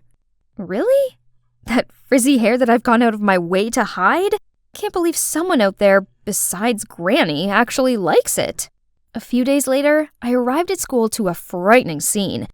Jose was hand in hand with Amy. Turns out she had come forwards as the mysterious girl. Let's see, 17? Check. Curly brown hair? Check. And her last name is Moore. There's no mistaking it. But I kept wondering, what is Jose like about this notorious wild girl? Her clique, which now included my dear Granny, are always playing dumb tricks for attention. Look, she's no different from a traffic light now that she's friends with them. Once, their group even turned the library into a runway. Obviously, this quickly reached the supervisor, but, well, only my grandma was slow enough to get caught. Thanks to that, she received a ticket to the principal's office and they called in my mom. Don't you find it ridiculous that a person this age is still getting scolded by the principal? School is not the place for grandma at all. Performing art requires a bold personality, girl. I might be old, but my spirit remains youthful. You know what? I'm going to participate in the Rise to Fame contest as well. I think I may just win. I turned to my mother with begging eyes, but only received a forced smile and a just let her do what she wants. You'll lose anyway. Why bother? How about you sign up too, and we'll see who wins? Ha! Fine. Challenge accepted. I'll defeat you easily, Granny. Just wait and see. Finally, Rise to Fame, my school's annual competition, arrived. Each team of 3 will participate in different rounds, with the 2 best teams going to the final. First round, handball was a piece of cake for us. Having 2 sporty types on the team helped with that. As for Granny's team, which consisted of herself, Jose, and Dolly Amy, they were eliminated almost immediately. After sports was a Sudoku round. Each team will compete against one another. Whoever solves the puzzle first wins, which should be a breeze because I used to spend rain-filled afternoons playing this game with Granny as a kid. On the other hand, Amy was complaining to the organizing committee that this round was a joke, since Sudoku was so outdated. The more she talked, the more it showed that she's terrible at math and numbers. So it'll be like taking candy from a baby, right? But I forgot Granny was on their team, and unexpectedly, Jose was also very quick-witted. It didn't take them long to solve such a difficult puzzle. Seeing them hugging and celebrating pissed me off. Losing to them by a mere second was the real stinger. Focus, Franny. We had to beat them in the countries and histories round to win. Just a few more minutes till the final round. I was about to leave the waiting room when suddenly I heard a ding coming from this phone left on the chair.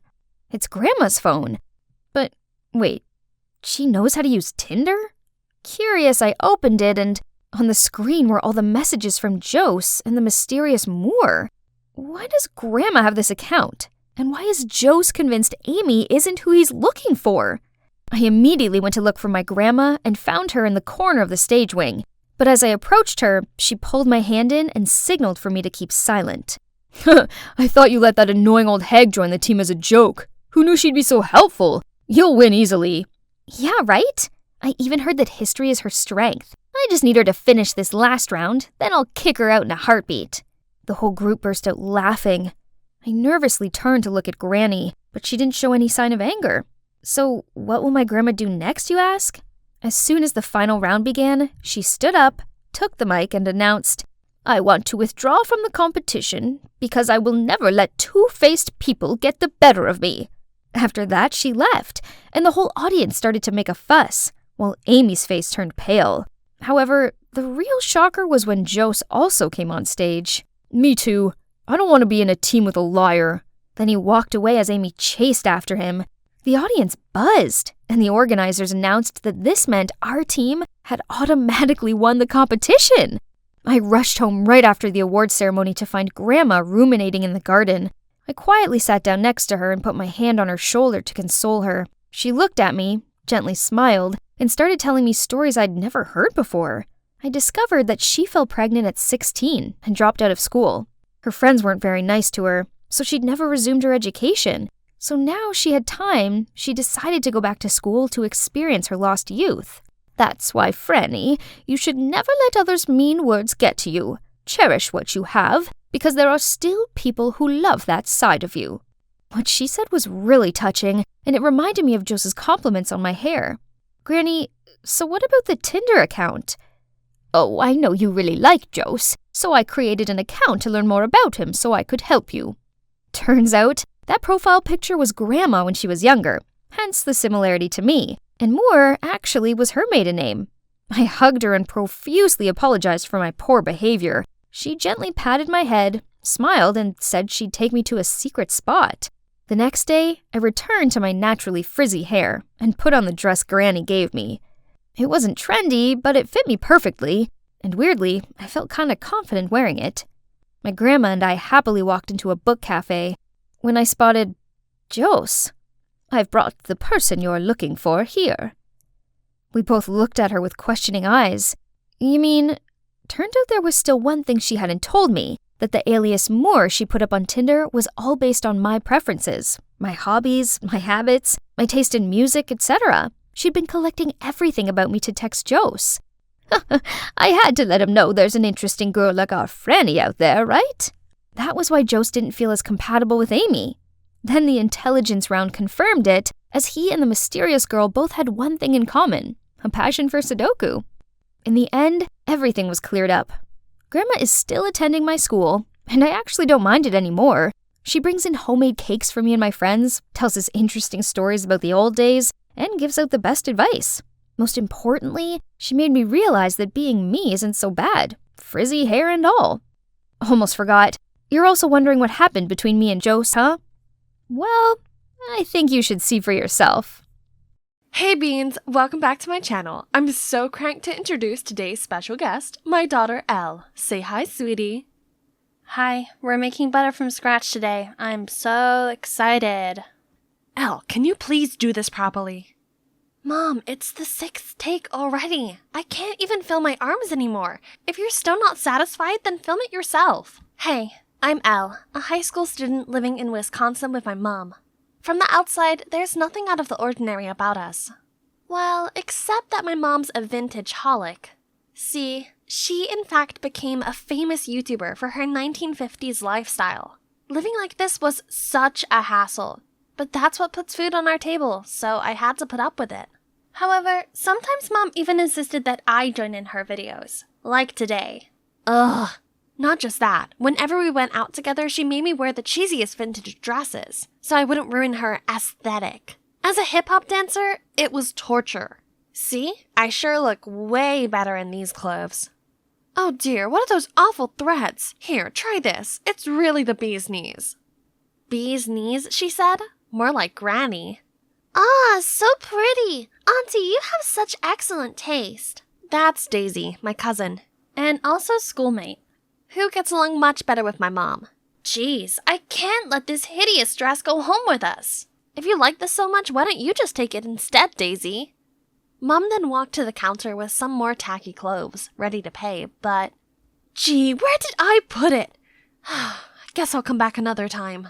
Oh, missing something, Mommy? It's okay, Mrs. Fay. You're a regular, so you can pay us next time. Wait, what? No! So now I had to wear this ugly dress to the boring event Mom was dragging me to. Because the more the merrier. On the way there, Mom was talking a blue steak about how I should behave at the bash. When suddenly, huh? What now? Awesome! This must be the 3rd time this hunk of junk has broken down this month. Isn't it fantastic? And we don't even have phones to call for help.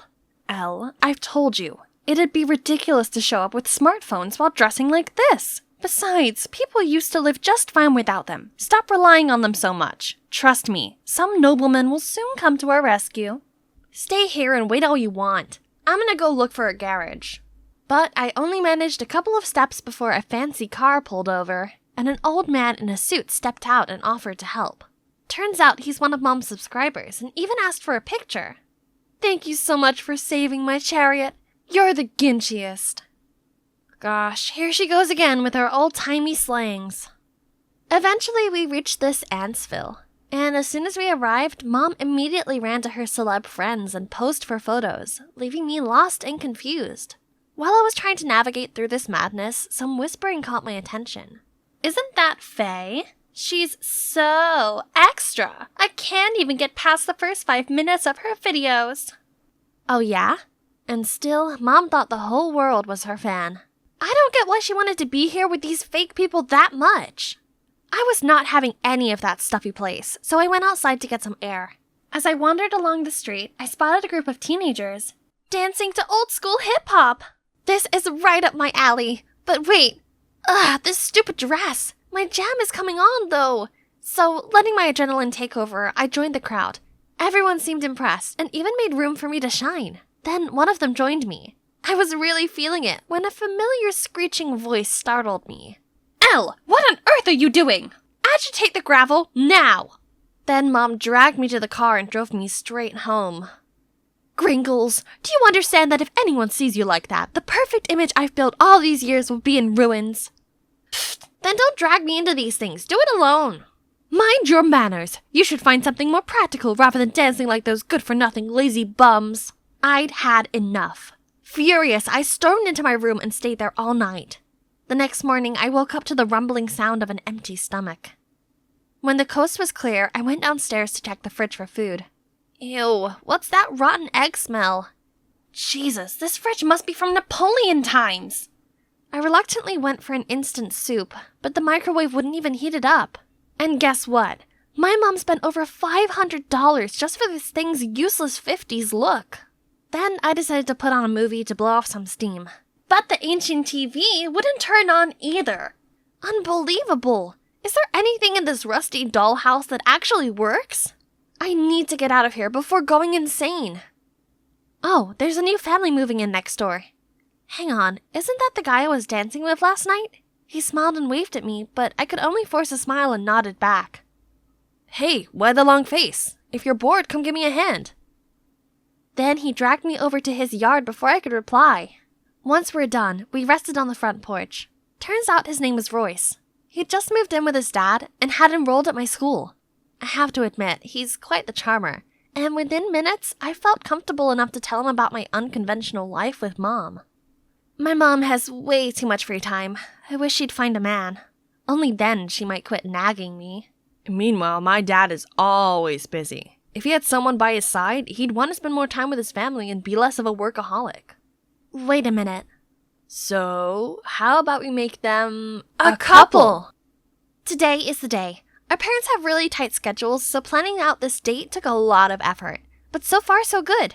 I told my mom to check out this vintage-themed restaurant in town while Royce told his dad that he wanted some father-son bonding time. Then, oops, we accidentally bump into each other and join tables. Look at my mom, gracefully fixing her hair and acting all charming. I winked at Royce and then we made an excuse to leave the table so the adults could have some private time. It's been a little while. Let's see how the two are doing. Goodness gracious, was Mr. Phillips slurping on the spaghetti? He's making a mess, and Mom seemed really embarrassed. We immediately rushed inside to save this date before it's too late. At the end of the evening, we thought the worst was behind us. Mr. Phillips walked out without holding the door open for Mom, making it swing back in her face. Gosh. Every beginning is difficult, I guess.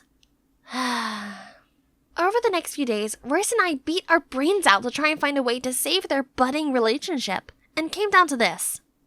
Mom, I twisted my ankle during practice. Can you please pick me up? Hey, Dad, I forgot my wallet at the practice room. Could you pick it up on the way home? Then we waited until our parents showed up and went inside to lock the door and even turn off the lights for dramatic effect. I immediately heard my mom's horrified scream. Then the room went quiet. I bet Mr. Phillips calmed her down. We waited a few minutes before calling the security guard to open the door. But contrary to our expectations, the one being hysterical was Mr. Phillips, who was now sobbing in my mother's arms. Wait, what? Turns out Royce forgot that his dad, who always sleeps with the light on, is in fact nyctophobic. There goes plan B. This was bad. Everything kept going south and the clock was ticking as Royce's dad had to leave for another business trip soon. We can't accept defeat like this. There must be something your dad's really good at, right? I don't know, he's good at fixing stuff. Ha! Then we know what to do next. While Mom was taking a shower, I waited for my plan to set in motion. 3, 2, 1.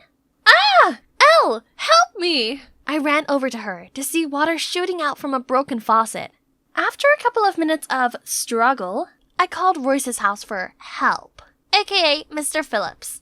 As soon as he arrived, he went straight into the bathroom and helped Mom out of that pool. He looked way too cool, just like Superman. Now, time for his forte to speak up. As expected, he fixed it all in a blink, and Mom even invited the two of them to stay for dinner as a thank you. Great! During dinner, Mr. Phillips kept praising my mom's cooking. He admitted that this coziness reminded him of the good old days. Seeing things escalate between them, Royce and I finished quickly and excused ourselves to give them some time alone. My dad's right. I can't remember the last time we sat together, as a family. Then he told me that his parents divorced a few years back, and due to his dad's work, they were always moving from place to place, which really wore him out. Seeing his sad gaze made me feel so bad for him. I just wanted to give him a hug. Hold on, what nonsense was I thinking? I immediately brushed off that weird thought, and we chatted until late. The next day at school, I was talking to Royce as usual, when suddenly our conversation was interrupted. Oh my god, aren't you the new guy? How do you know him? Huh? Where did Daisy come from? And is befriending Royce something strange? Then she whispered to me that Royce's good looks hadn't gone unnoticed by other students. Wow, no wonder I kept feeling like we were being watched whenever we hung out at school. Daisy then proceeded to chime in between us and talk to Royce non-stop, even on our way home, when clearly her house was not in the same direction as ours. How annoying! But good news, back at home, Mom seemed to be floating on air. I caught her humming along to love songs, and she didn't nag me at all when I went to dance practice. Royce also said that his dad had been in a great mood too. Sparks were definitely flying between them. Our plan finally worked. Good job, sis. Huh? Was I really gonna be his stepsister? I should be happy with this outcome, right? But what was this uneasy feeling? One day at practice, I walked in on Daisy and Royce and immediately felt awkward, so I just rolled myself into a corner. Why did I react that way seeing them be so close? Is it possible that I've fallen for him? This can't be. We're gonna be family. There's no way this can happen. After that day, I tried to avoid Royce. Despite his new girl, he still bothered me, but I kept my distance. I was brooding all the way home until I heard my mom talking on the phone as I entered the house. And I'll bake you some pecan pie, darling.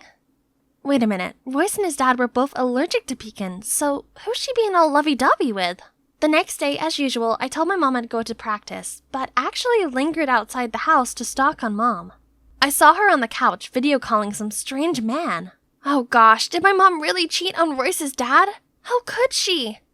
Still in shock, I glumly lurked to Graffiti Alley and spotted Royce and Daisy there. They seemed to be talking about something really serious. So, you already knew? Yeah, ages ago, but it's clear that we can't just force love on someone. So you mean to just give up and happily watch them see other people? Oh no, so they knew Mom was unfaithful to Mr. Phillips already? How embarrassing. Right at that moment, Daisy spotted me, so I frantically ran away. After school the following day, Daisy wanted to talk with me in private. However, it was not about what happened yesterday. Do me a favor and stop hovering around Royce all the time, will you? But Royce is my friend. I can't just stop seeing him because you said so. If you like him, be my guest. Suddenly, Daisy fell to the ground. Ouch! Why did you push me? Huh? What is she doing? At that exact moment, Royce showed up and worriedly checked on her. Okay, now I know what's going on. Sorry about that. Let me give you a hand. When she was just about to stand up, I shoved her. Now you know what my real push feels like. I noticed Roy's stunned look, but just walked off. Now that I don't seem so great in his eyes anymore, he'll stop approaching me. Sweetie, what's wrong? What's wrong? This is all your fault. If you didn't cheat on Mr. Phillips, everything would be fine. What do you mean? Cheating on whom? Then my mom burst out laughing after I told her. Turns out they never dated. They both saw through our matchmaking plan early on, but decided to just be good friends.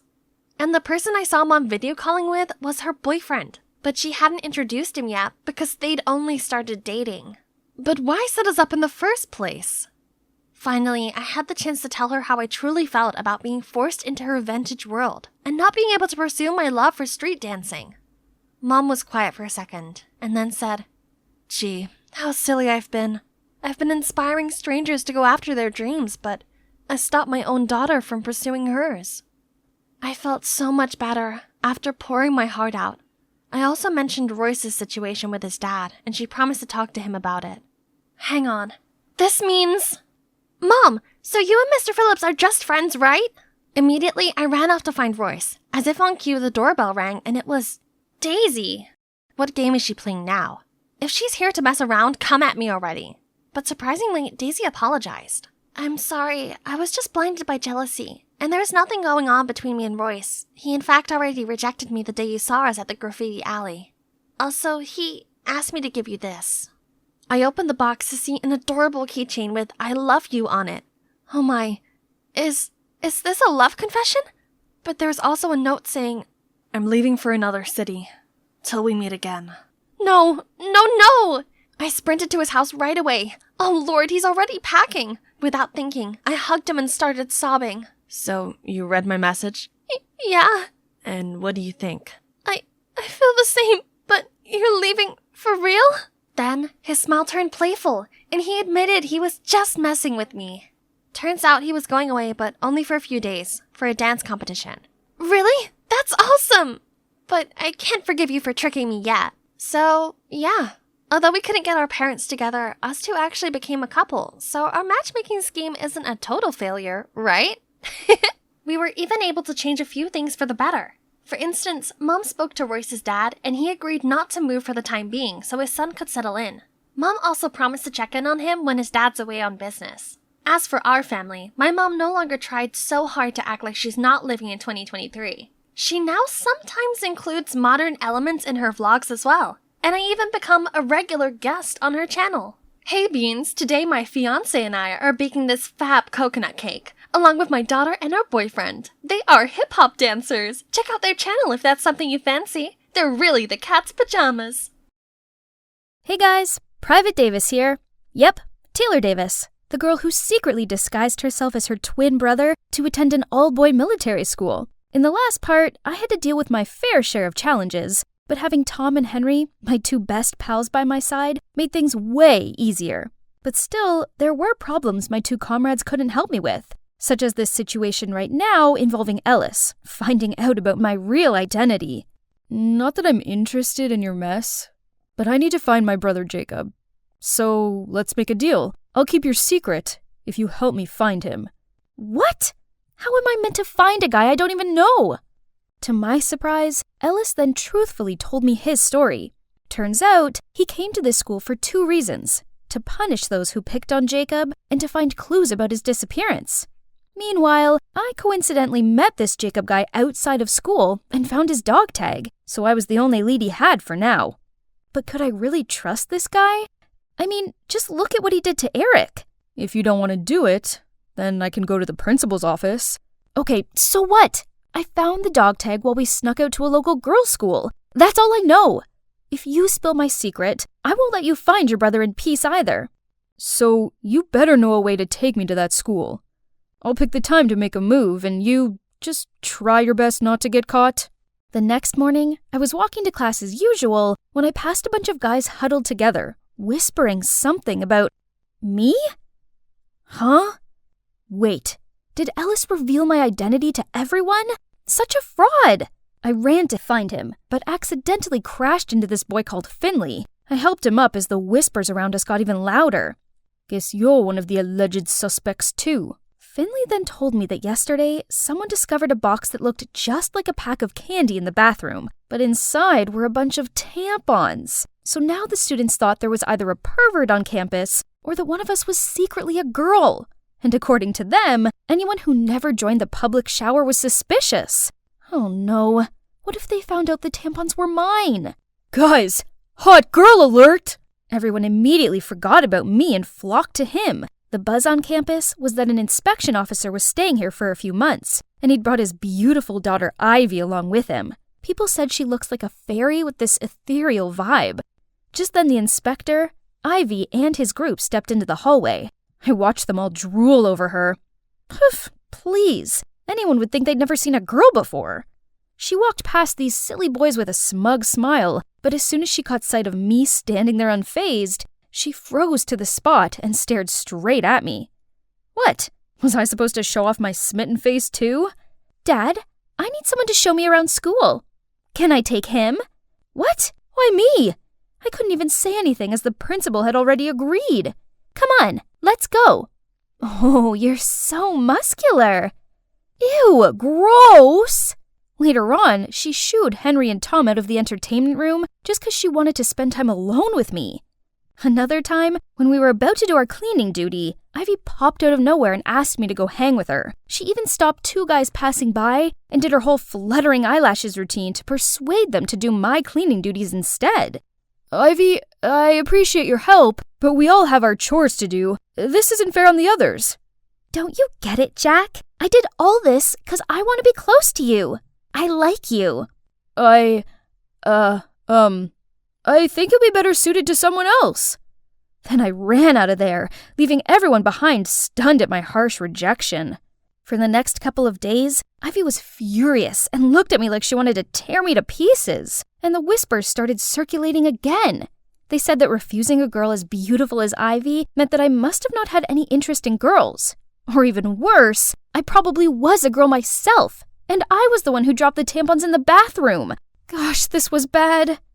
That night, as usual, I just stepped out of the communal bathroom after a late-night shower when someone suddenly dragged me into the equipment room. It was Ellis. What's going on? Just then, footsteps resounded from the hall. I held my breath as I anxiously waited for them to pass by. Phew, that was close. Turns out, that afternoon, Ellis heard the officers discussing security tightening, especially in the student communal bathroom area at night. So he waited for me outside and hid me just in time. He saved me. We tried to sneak through the new building close to our dorm, but unfortunately bumped into Ivy. What are you doing here? Trying to sneak out, huh? Officer! It's not what you think. Jack came here to confess his feelings to you, right? Jack? Oh, yes. I think I'm fond of you. Oh, yeah? Then why did you refuse me the other day? He was just too insecure. I mean, you're quite the catch with your high-up dad, while he's just a private. But he can't ignore his feelings for you any longer, so... Ugh, cringe. But it worked, as Ivy looked so moved and lunged forward to hug me. Then I guess we officially became a couple? And as Ellis planned, the rumors about me being a girl were replaced with jealous gazes. Now Ivy followed me to every class, every break time. I barely had any time alone. This tactical combat course was my only chance to get away from her. We had to go to this warehouse to practice saving a mannequin captive. I was focusing on the mission, but still got caught by an enemy. Wait, it was Ellis? He seemed agitated and told me we needed to leave this Friday afternoon. As we were discussing how to sneak out of school, why do you need to meet up? We almost jumped out of our skin. Ivy! Why are you sneaking up on us? What did you hear? Just you asking my boyfriend out? Oh, I see what's going on here. You like Jack, don't you? Weirdly, Ellis seemed flustered. He was sweating and mumbling out nonsense. Was he that scared of Ivy? Suddenly, Ivy grabbed my collar, trying to kiss me? Panicked, I shoved her duck face away. Just in time, the siren went off, signaling the course was over, so I ran out of there. To avoid Ivy, the plan changed to early Friday morning. I had to fake an injury to get out of class. Ellis and I met up at the back door, jumped into the milk delivery truck, and let it take us to the local girls' school. When we arrived, I led him to the school entrance where I'd found Jacob's dog tag. We spoke to some students, but no one knew who Jacob was, and people started to stare at us as if we were creeps. We were about to give up when this woman approached us. Why are you looking for Jacob? You look exactly like him. Turned out she's Mrs. Walker, a teacher here, and she knows Jacob. Her husband found him dazed and injured at the edge of the woods and took him in. His health got better with time, but his happiness didn't. So when prom came, Mrs. Walker told Jacob to go and enjoy the night, hoping he'd feel better. But he returned early and was only invested in this dog tag he'd picked up from someone named Jack Davis, since that was also the name of Jacob's favorite drag queen who performed at big theaters. This incident then gave Jacob a push to take action. He always wanted to live with his true self, but he'd been lost along the way. So he decided to venture to find Jack Davis, the role model that might be the only one who could help him now. He had parted ways with the Walkers to go on this self-discovery journey not long ago. On the way back, Ellis and I stayed quiet. I didn't expect Jacob to know my twin brother. Should I tell Ellis that I might know where Jacob went? But I couldn't just lead him to my home to find his brother as... My parents didn't know I'd disguised as Jack and joined this all-boy military school. If they ever found out about this, I could kiss my soldier dreams goodbye. When the truck stopped, I got off and was about to go back to the dorm when Ellis pulled my hand. You know that Jack, right? Is he your twin brother? If it's true, then please tell me where he is. I'm sorry, but I can't. I've got homework to do. Then I left as he called after me. The next day, I tried to avoid Ellis, but he was ahead of me. He was desperate, but I just shook my head. You selfish fraud! Right away, Tom ran to stand between me and Ellis while Henry defended me. What, you want to become the next Eric? Get lost, you jerk! Oh no. I tried explaining to them that Ellis didn't mean any harm, but they didn't listen and just pulled me away from him. I felt so bad. For that whole day, I kept thinking about what had happened. Ellis was right. I was selfish. He might never see his brother again because of me. I had to go help him. But when I got to his roommate said he'd already taken his annual leave to go find his brother. Oh no. He must have figured out my home address somehow. I gotta go home, but how to get out of school? It wasn't milk delivery day. As I was thinking, Tom and Henry approached me, asking why I was acting so weird. This was it. I guess I shouldn't lie to them any longer. Guys, I have something to tell you. I'm actually a girl. Then I told them why I came here in the first place, how things got entangled with Ellis, and now he went looking for my house as his brother might be there. I waited for them to be mad, but instead, they smiled gently at me. That's a pretty big secret to carry. Girl or boy, this changes nothing. You're still our friend. They were not angry with me. I felt so relieved knowing that I didn't have to hide anything from them anymore. Now I just needed to figure out a way to go home. We can handle this. Go wait near the back gate. And I did. Just in time, the fire alarm went off, and all officers guarding the gate ran to that direction. A few seconds later, the back gate suddenly opened and the CCTV went off, and I just slid through easily. Luckily, I arrived home before Ellis did. My heart was pounding when I knocked on the door. Then Mom and Dad opened it. Needless to say, seeing their daughter dressed as a boy soldier was a huge shock. I quickly explained to them how I'd secretly taken Jack's place, and their faces kept turning darker and darker. How could you lie to us, then illegally enter an all-boys military school? What were you thinking? Right then, Jack, my twin, rushed down the stairs. He immediately got what was going on and backed me up. Mom, Dad, this has been Taylor's dream ever since she was little. This is dangerous. If you get caught, you could be sent to a juvenile center. Pack your bags and quit the school right now. In that heated moment, Ellis barged in. Jacob? Jacob! Are you here? Where did you hide him? I tried to calm him, but it was no use. The whole scene was chaotic. Then suddenly he stopped dead, staring at the stairs. Huh? Someone else was here. Someone with silky, long hair, a beautifully made-up face, in a super pretty dress. It was Jacob. He apologized to my parents for his brother's behavior. Then we all sat down as he told us how he realized from a young age that he was interested in feminine things. So he used to sneak into his mom's closet and use her clothes and makeup. One time, his parents caught him and they were so worried about his deviant behavior, they forced him to attend military school, hoping to straighten him up. But of course, he didn't fit in there and was fed up with being teased by Eric. So when he saw a chance to run away, he did so without hesitation, cutting off all ties with the school and his family. Luckily, the Walkers found him in the woods and took great care of him. Still, it wasn't enough. He needed to discover his true self, so we came to Jack's. I beg of you, don't make me go back home again.